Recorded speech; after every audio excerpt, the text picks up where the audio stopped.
శ్రీ గురుభ్యో నమః. శ్రీమద్భాగవతమునకు మాస్టారు ప్రసాదించిన వివరణను చెప్పుకుంటూ ఉన్నాము. అందులో భాగంగా పురంజనోపాఖ్యానములోనికి మనము ప్రవేశిస్తూ ఉన్నామండి. నారద మహర్షి ప్రాచీన వర్హికి చెప్తూ ఉన్నాడు. చాలా ఇంట్రెస్టింగ్ ఉపాఖ్యానం అండి ఇది. పూర్తిగా అంతరార్థాలు మనకి తేట తెల్లమవుతూ ఉంటాయి, చక్కగా అర్థమవుతూ ఉంటాయి అంతరార్థాలు మనకి. శ్రద్ధగా విందాము. రాజా వినుము. పూర్వకాలమున పురంజనుడు అను ఒక రాజు కలడు. అతనికి విజ్ఞాతుడు అను ఒక మిత్రుడు కలడు. ఆ మిత్రుడు తన మేలు కోరిన వాడు. ఆ మిత్రుడు ఎట్లాంటి వాడు? పురంజనుడు అనేటువంటి ఒక రాజున్నాడు. అతనికి ఒక ఫ్రెండ్ ఉన్నాడు. ఆ ఫ్రెండు ఇతని మేలు కోరుతాట ఎప్పుడు కూడా. అయినను అతడు తన చేష్టలను అస్తిత్వమును ప్రకటన చేయక మౌనముగా సహవాసము చేయుచున్నాడు. ఈ ఫ్రెండ్ ఉన్నాడే, తన చేష్టలను అస్తిత్వాన్ని ప్రకటన చేయటండి, మౌనంగా సహవాసం చేస్తూ ఉంటాట, మౌనంగా ఫ్రెండ్షిప్ చేస్తుంటాట. ఇక్కడ మాస్టర్ చెప్తున్నారు చూడండి. పురంజనుడు అనగా పురముల యందు జన్మించువాడు. పురములు అంటే నగరములు, అందులో జన్మించేవాడు పురంజనుడు. మరి పురములు అంటే ఏంటండి? పురములనగా నివసించుటకు ఆధారములు లేక దేహములు. నివసించుటకు ఆధారమైన దేహం ఉంటేనే కదండి లోపల మనం ఉండగలిగేది. కనుక పురములంటే ఏంటి? ఈ దేహాలు, ఈ శరీరం అండి పురం అంటే. పురములనగా నివసించుటకు ఆధారములు లేక దేహములు. దేహములలోనికి దిగివచ్చుటకు అన్వేషించుచున్న జీవుడే పురంజనుడు. జీవుడు జన్మెత్తాలంటే దేహంలోకి ప్రవేశించాలి, దేహంలోకి దిగి రావాలి, దేహములలోనికి దిగి రావాలి. ఏ దేహం బాగుంటుంది? ఏ దేహంలోకి దిగి రావాలి? ఇది అన్వేషిస్తుంటాడు జీవుడు. ఆ అన్వేషించే జీవుడే పురంజనుడు ఇక్కడ అంటున్నారు. అలాగా దేహముల్లోనికి దిగి రావటానికి అన్వేషిస్తుంటాడు, వెతుకుతుంటాడే, ఆ జీవుడు పురంజనుడు. విజ్ఞాతుడు అనగా, సరే ఈయన ఫ్రెండ్ విజ్ఞాతుడు అని చెప్పుకున్నాగా, విజ్ఞాతుడు ఎవరో మాస్టర్ వివరిస్తున్నారు. విజ్ఞాతుడు అనగా విశేషముగా తెలిసినవాడు. ఇది ఉత్పత్తి అర్థం అండి. విశేషంగా తెలిసిన వాడిని విజ్ఞాతుడు అంటాం. ఇతడు దేహమునందు అంతర్యామి అయిన ఈశ్వరుడు. మన లోపల అంతర్యామి అయినటువంటి అదిగో భగవంతుడు, మన లోపల ఉన్న భగవంతుడు ఉన్నాడే, ఇతడు విజ్ఞాతుడు. ఆయన ఫ్రెండ్ విజ్ఞాతుడు అంటే ఇదిగో భగవంతుడే, ఈశ్వరుడు. ఇతడు దేహమునందు అంతర్యామి అయినటువంటి వాడు. తన అస్తిత్వమును వెలిబుచ్చక దేహమునందే జీవునితో సహవాసము చేయును. నేనున్నానని లోపల భగవంతుడు ఏం చెప్పడు. అస్తిత్వాన్ని ఆయన వెలిబుచ్చడు, మనమే తెలుసుకోవాలి. తన అస్తిత్వమును వెలిబుచ్చక దేహమునందే జీవునితో సహవాసము చేయును. అతడు జ్ఞానస్వరూపుడు. చేష్టలు వెలిబుచ్చడము అనగా, చేష్టలు వెలిబుచ్చడు అంటున్నారు కదా. చేష్టలను వెలిబుచ్చటం అంటే ఏంటి? ఇంద్రియములకును మనస్సుకును గోచరింపక, కర్మలయందు పట్టుబడక, సాక్షిభూతుడుగా అతీతుడుగా జీవులతో సహవాసము చేయును. ఇతను చేసే కర్మలకి పట్టుబడడు, సాక్షిభూతుడుగా విట్నెస్గా ఉంటాడు, అతీతుడుగా ఉంటాడు, జీవులతో సహవాసం చేస్తూ ఉంటాడు. మనస్సుకు గోచరింపడు, ఇంద్రియాలకి మనస్సుకు గోచరింపడు లోపల ఉండే భగవంతుడు. ఆ పురంజనుడు తాను నివసించుటకు తగిన పురము ఈ భూమిపై ఎందున్నదా అని వెతుకుచూ తిరుగుచుండెను. అయ్యా, నేను నివసించడానికి పురం ఎక్కడుందా అని వెతుకుతూ తిరుగుతున్నట్ట పురంజనుడు. అన్ని విధములైన పురములను పరిశీలించెను. తనకు తగిన పురము ఎచ్చటను కనిపింపలేదు. ఎన్ని పురములు చూచినను తనకు నచ్చలేదు. తాను కోరిన కోరికలను తీర్చుకొనుచు కోరిన సుఖములన్నీయు అనుభవించుటకు ఆ పురములందు ఏదియూ సదుపాయముగా లేదు. అంటే ఏంటి? ఇతను ఒక పట్టణం కోసం వెతుకుతున్నాడని చెప్పారు. అంటే అర్థం చెప్తున్నారు ఇక్కడ. జీవుడు అనేక క్రిమి కీటక చతుష్పాదాది దేహములలో జీవించి చూచి సుఖమును పొందుటకు యత్నించెను. సుఖమును పొందటాని కోసం ఇదిగో ఈ జన్మలు, వాటిల్లో జీవించి చూచి సుఖమును పొందటానికి యత్నిస్తుంటాడు. జీవ పరిణామమున జలచర భూచర వాయుచర జంతువుల దేహములను వృక్షదేహములను వరుసగా ధరించి చూచెను. ఇన్ని దేహాలను ధరించి చూస్తాడండి జీవుడు. ఇట్లు క్రమముగా దేహములను ధరించుటనే దేహ పరిణామము, అంటే ఎవల్యూషన్ ఆఫ్ వెహికల్స్ అంటారటండి. అంటే క్రమంగా దేహాలను ధరించుకుంటూ పోతాడు, ఓదాన్ని చూస్తాడు, మళ్ళీ ఇంకోదాన్ని చూస్తాడు, అట్లా. అందు వృక్షములకు కామగమనము లేదు, వృక్షములకి గమనం లేదు కదండి, ఎక్కడ పెడితే అక్కడే ఉంటాయి. సుఖములున్న చోటికి పోలేవు, బలానా చోట సుఖం ఉందంటే అవి వెళ్ళలేవు కదా, అక్కడే ఉండాలి. బలానా చోట సుఖం ఉన్నా సరే ఈ వృక్షం ఇక్కడే ఉండాలి. సరే, క్రిమికీటకాదులు ఉన్నాయి. ఆ తర్వాత ఎవల్యూషన్లో తర్వాత స్టేజ్ అండి. క్రిమికీటకాదులకు గమనము ఉన్నను పరిమితము, లిమిటెడే కదండి, వాళ్ళకి గమనం ఉంది కానీ లిమిటెడ్. ఆహారాది సుఖములు కూడా పరిమితములు. అన్ని ఇంద్రియములు పనిచేయునంతగా విచ్చుకొనవు క్రిమికీటకాదుల్లో అండి. మనస్సు పూర్తిగా వ్యాపించుటకు కానీ బుద్ధి విజ్ఞానము మున్నగు వెలుగులకు కానీ తావు లేదు. పక్షులకు విశేష గమనమున్నది కానీ కాళ్ళు చేతులు లేవు. ఏ శరీరమునందైనను సదుపాయములు తక్కువ, ఆపదలు ఎక్కువ. వరుసగా ఎవల్యూషన్లో వృక్షాలు, ఆ తర్వాత క్రిమికీటకాదులు, ఆ తర్వాత పక్షులు, ఇలా చూసుకుంటూ పోతుంటే సదుపాయాలేమో తక్కువగా ఉన్నాయి, ఆపదలేమో ఎక్కువగా ఉన్నాయి. ఇట్లు జీవుడు నరదేహము పొందుటకు ముందు మిగిలిన దేహములలో సుఖములకై తడుములాండుకొనుట ఇచ్చట చెప్పబడినది. నరదేహాన్ని, మానవ దేహాన్ని పొందటానికి ముందు ఆ మిగతా దేహాల్లో ఏవైనా సుఖం ఉందా అని తడుములాడుకోవటం, అది ఇక్కడ చెప్పారు. పురంజనుడు తన ఉండటం కోసం, పురం కోసం వెతుకుతున్నాడంటే అర్థం అదండి. ఇట్లు భూమిపై చెరించుచూ పురంజనుడు ఒకనాడు హిమవత్ పర్వతమునకు దక్షిణ దిక్కుగా ఉన్న సానువులలో తిరుగుచుండెను. అచ్చట తనకు అన్ని విధములా నచ్చిన పురం ఒకటి కనిపించెను. దానికి 9 ద్వారములున్నవి. చక్కని ద్వారబంధములతో, కిటికీలతో, తోరణములతో, మండిగములతో, గోపురములతో ఓపుచున్న భవనములు కనిపించెను. ప్రాకారములతో, యంత్రములతో, బురుజులతో, కందకములతో, సింహద్వారములతో కూడిన కోటలు కనిపించెను. వాని చుట్టూను ఉపవనములున్నవి. ఇనుము, వెండి, బంగారము ఉపయోగించి చేసిన శృంగములు గల మనోహరములైన నివాసములు కనిపించెను.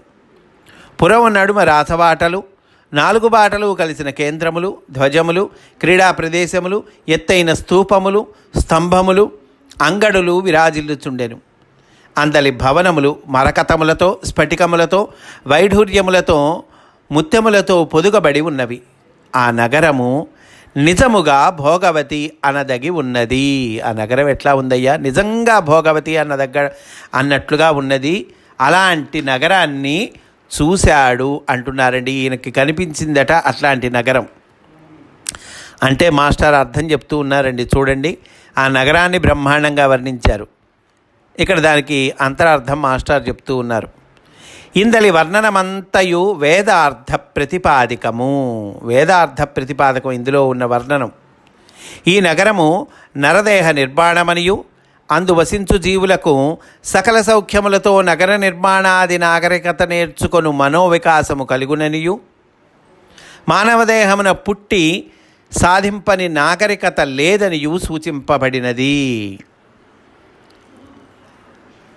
మానవ దేహం నుండి పుట్టాక ఇక సాధించ నాగరికత లేదండి. ఎందుకని? రాసబాటలు అన్నారు, క్రీడా ప్రదేశాలు అన్నారు, ఎత్తైన స్తూపములు అన్నారు, అంగడులు అన్నారు, అన్ని రకాలు చెప్పారండి. అందువల్ల ఏమంటున్నారు మాస్టారు, మానవ దేహమున పుట్టి సాధింపని నాగరికత లేదు అనియు సూచింపబడింది ఇక్కడ అంటున్నారు. ఆ నగరం పేరేంటండి? భోగవతి. మాస్టర్ చెప్తున్నారు, భోగవతి అనగా నాగలోకమందలి నగరము, సకల భోగములు గల దేహ నిర్మాణమని చమత్కృతి. భోగవతి అంటే సకల భోగములు కలిగినటువంటి దేహము అనర్థం అండి. నవద్వారములు, నరదేహమును గల 9 కన్నములు అన్న ఆ 7 రకాల నవద్వారాలు ఉన్నాయి ఆ దేహానికి, ఆ పురానికి అని చెప్పారు కదా. ఆ భోగవతి నగరానికి 9 ద్వారములు ఉన్నాయని చెప్పారుగా. అంటే ఏంటి? మన నవరంధ్రాలండి నవద్వారం అంటే. అంతే. నవద్వారములు నరదేహమున గల 9 కన్నములు. కవాటములనగా కన్నులకు రెప్పలు, నోటికి పెదవులు మున్నగు సాధనములు. కవాటాలు ఉన్నాయి అన్నారుగా, అంటే ఏంటి? కన్నులకు రెప్పలు ఉన్నాయి, అట్లాగే నోటికి పెదవులు ఉన్నాయి, అవి కవాటాలంటే. అంటే భోగవతి నగరం అంటే మన దేహమే, సింపుల్గా చెప్పుకుంటేనండి. కనుక ఆ నగరంలో ఏం వర్ణన చేశారు, అవి మన దేహానికి ఎట్లా సరిపోతాయి చెప్తున్నారు మాస్టారు. కిటికీలు అనగా బాహ్య వస్తువులను చూచుటకు, వినుటకు, వాసన చూచుటకు, రుచి చూచుటకు, స్పర్శ తెలియుటకు పనిచేయు ఇంద్రియములు. ద్వారబంధములనగా దౌడలు, ముక్కుపుటములు మున్నగు నిర్మాణములు. ప్రాకారములనగా చర్మము, మాంసము మొదలగు పొరలు. వీనినే సప్తధాతువులందురు. రత్నములనగా కన్నులు, ముత్యములనగా పలువరస. పగడములు తాపిన వేదికలనగా రక్తముతో నిండిన మాంసభాగములు. ధ్వజములు అనగా వెన్నెముక మొదలగు నిర్మాణము. 4 బాటలు కలిసిన తావులనగా కంఠము మొదలగు సంధులు. రక్తనాళముల నాడీమండల కేంద్రములు. క్రీడాయతనములనగా, అంటే ఆ నగరంలో క్రీడాయతనములు ఉన్నాయన్నారుగా, అంటే ఏంటి? క్రీడాయతనములనగా వివిధ సుఖములతో క్రీడించుటకు కావలసిన దేహస్థానములు. అంగడులనగా ఆహార విహారాదులను సుఖముగా స్వీకరించు సాధనములు. ఇట్టి నరదేహమునందు వసించు జీవుడు సాధించుకొను నగర నిర్మాణాది సౌకర్యములు, వానికి కావలసిన తెలివితేటలు కూడా నిర్మూలింపబడినవి. వెండి, బంగారు, ఇనుము మున్నగు లోహములనియు నరుని దేహ ధాతువులలో ఉండును. ఇక్కడ ఏమన్నారండి? ఆ నగరంలో ఇనుము, వెండి, బంగారం ఉపయోగించి చేసిన శృంగములు గల మనోహరములైన నివాసములు కనిపించును అన్నారుగా. అంటే దాని అర్థం చెప్తూ ఉన్నారు. వెండి, బంగారు, ఇనుము మున్నగు లోహములన్నీ కూడా నరుని దేహ ధాతువులలో ఉండును. కనుకనే నరుడు వానిని ఉపయోగించి బాహ్య ప్రపంచమున నగలు, యంత్ర నిర్మాణము, గోపుర నిర్మాణాదులు చేయుచున్నాడు. ఇంకను యంత్రములు అనగా యంత్రములు ఉన్నాయన్నారుగా. యంత్రములంటే ఏంటి? దేహమున ముఖయంత్రము, శ్వాస, రక్త ప్రసారముల యంత్రములు, ఆహార పరిణామ యంత్రము, జీర్ణశక్తి యంత్రము, మలమూత్ర విసర్జనాది యంత్రములు మున్నగునవి. ఇవి రాబోవు కథాంశములలో వివరింపబడును అంటున్నారండి మాస్టారు. యంత్రాలు ఉన్నాయంటే అర్థం అది. శ్వాస అదొక యంత్రం అండి, అత్యద్భుతమైన యంత్రం, మన లోపల ఉన్నటువంటి యంత్రం. అట్లాగే రక్త ప్రసార వ్యవస్థ ఇదొక చక్కటి యంత్రం కదండి. అలాగే ముఖ యంత్రం, నోరు, ఆ దవడలు, ఆ అన్నం తింటము, ఆ నవలటము, ఆ పళ్ళు, ఇదో బ్రహ్మాండమైన యంత్రం. కనుక ఇన్ని యంత్రాలు ఉన్నాయి మన లోపలే. మొదటి మానవ సృష్టి హిమవత్ పర్వత దక్షిణ సానువులలో జరిగినదనుట శాస్త్ర సత్యము. మానవ సృష్టి మొట్టమొదట ఎక్కడ జరిగింది? హిమవత్ పర్వత దక్షిణ సానువులలో జరిగిందటండి. ఇది శాస్త్ర సత్యం అని మాస్టర్ చెప్తూ ఉన్నారు. ఆ రకంగా పురంజనోపాఖ్యానం మనం మొదలుపెట్టుకున్నామండి. అతడు ఆ నగరమున ప్రవేశించి కొంత ముందునకు సాగెను. కొంత నగరంలో ప్రవేశించి కొంత ముందుకు సాగాడంటే జీవుడి దేహంలోకి ప్రవేశించాడు. మరికొంత అనుభవంతో మానవుడు పురోభివృద్ధిని సాధించెను అని అర్థమండి. పలు తావులలో అంటే మానవుడు పురోభివృద్ధిని సాధించటం. సరే, పలు తావులలో దివ్యములైన వృక్షములు, లతలు, పొదరిండ్లు పెంచబడినవి. చక్కని తటాకములు నిర్మింపబడినవి. అందు గుంపులు కూడి సంతోషముగా విహరించుచు మనోహరముగా కూయుచున్న తుమ్మెదల శబ్దములు వినిపించుచున్నవి. మంచు బిందువుల కదలికలలో మంద మలయానిలము స్పందించుచుండెను. దాని తాకునకు చెట్టు చిగుళ్ళును, ఆకులును, కోనేళ్లలోని పద్మపత్రములను అలవోకగా కదులుచున్నవి. కొలనులయందు కలహంసలు, రాచిలుకలు, కోకిలలు ఆలాపములు చేయుచు మనోరంజకములై ఆహ్వానించుచున్నట్లు ఉన్నవి. అందు కొందరు మౌనమున ఉన్నారు. అచ్చట తిరుగుచున్న ఏ మృగములకును ఏ బాధలు సంకోచములు లేవు. అట్టి నగర బాహ్యోద్యానములను అతడు పరికించెను. అదిగో ఆ నగరంలోని బాహ్య ఉద్యానవనాల్ని పరికించట్టండి, చూశాడు, బయట నుంచి చూశాడనే అర్థం.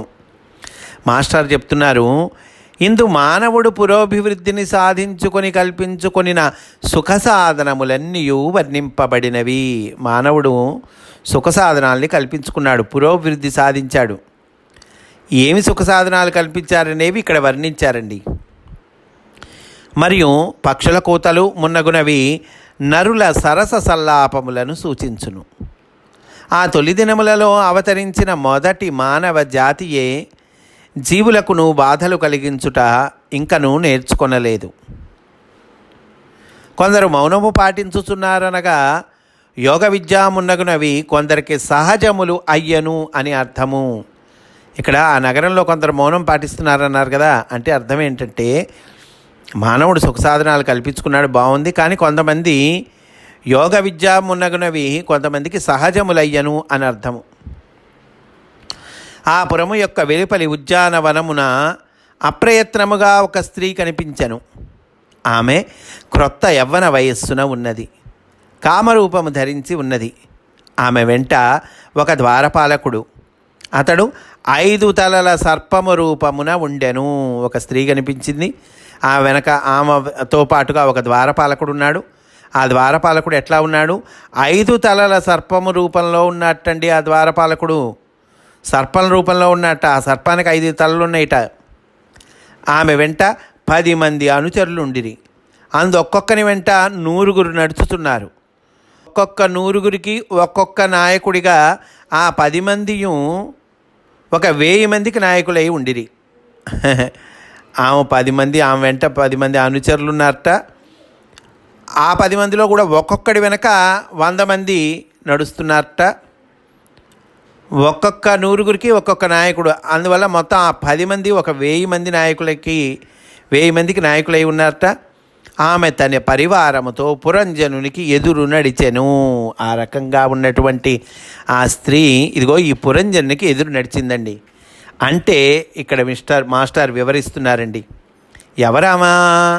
ఆమె అతని బుద్ధి. మన బుద్ధేనయ్యా. మనకి ఇంద్రియాలు ఉన్నాయి, శరీరం ఉంది, మనస్సు ఉంది, బుద్ధి ఉంది, ఆత్మ ఉంది. కనుక ఆమె ఇక్కడ వర్ణింపబడిన ఆ స్త్రీ ఎవరంటే మన బుద్ధే. ఆమె అతని బుద్ధి. ఆమెకు బాహ్య వస్తుయానము మొదలగు సౌకర్యములు కలిగించు సఖులే 10 మంది. వారు ఇంద్రియ గుణములు. మనకి 10 మంది అనుచరులు ఆమెకున్నారన్నారుగా. ఎవరా 10 మంది అంటే ఇంద్రియాలు. జ్ఞానేంద్రియాలు 5, కర్మేంద్రియాలు 5. 5 కర్మేంద్రియములు, 5 జ్ఞానేంద్రియములకు కారణములు. ఒక్కొక్కరి వెంట గల 100 మందియు పలు విధములైన ఇంద్రియానుభవములు. ఈ 10 మంది ఒక్కొక్క 100 మందికి నాయకులై ఉన్నారు అని చెప్పారుగా. ఏమిటా 100 మంది? ఎవరా 100 మంది అంటే పలు విధములైన ఇంద్రియ అనుభవాలండి. ఇవి పలు విధములైన ఇంద్రియ అనుభవములు. పాము గాలిని పీల్చును కనుక ప్రాణమునకు చిహ్నము. ఒక పాము ఉంది, 5 తలల సర్పముల పాము. ఆమెకు ద్వారపాలకుడు అన్నారు కదండి. అంటే ఏంటి? ప్రాణం అండి. ద్వారపాలకుడు కాపాడుతూ ఉంటాడు కదా. అందువల్ల ఇక్కడ పాము అంటే కనుక 5 తలల సర్పం అంటే పంచప్రాణములు, ప్రాణము. పాము గాలిని పీల్చును కనుక ప్రాణమునకు చిహ్నము. దాని 5 తలలను పంచప్రాణముల వృత్తులు. నడుచుచున్న 100 ఒక్కొక్క 10 మందికి ఒక్కొక్కడు నాయకుడిగా ముందునకు నడుచుచున్నాడు. వానితో కలిసి ఒక్కొక్క 10 మందియు 11 లెక్కింపబడుదురు. 10 ఇంద్రియ ప్రవృత్తులకు మనస్సు నాయకుడుగా 11వ వాడై పనిచేయుచున్నాడు. ఎవరి నాయకుడు అంటే మనస్సు అండి. అతను 11వ వాడిగా పనిచేస్తూ ఉన్నాడు. వీరు కాక సఖీజనులు కూడా ఇటుపైన వర్ణింపబడుదురు. వారందరూ ఇంద్రియముల ఆధారమున వర్తించు చిత్తవృత్తులు.